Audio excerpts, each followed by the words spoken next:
If you use Threads, you may have noticed that a green dot appears next to other users' names when they are online. Likewise, others can see when you are active. In this video, I'll show you how to hide your online status. But before we start, if you're new to my channel, make sure to subscribe and turn on the notification bell so you never miss any new tutorials I post. So first, open your Threads app and log into your profile.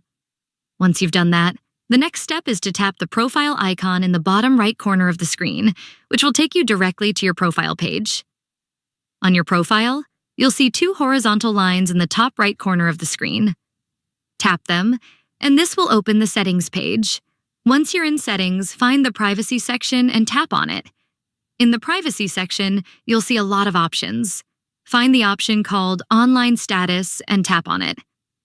Finally, in this section, you can choose who can see that you're online. If you want no one to see when you're active, select the No One option. And that's it. Your online status is now hidden, and no one will be able to see when you're active on Threads. If you found this video helpful, don't forget to like, share, and subscribe to my channel. Thank you so much for watching, and I'll see you very soon.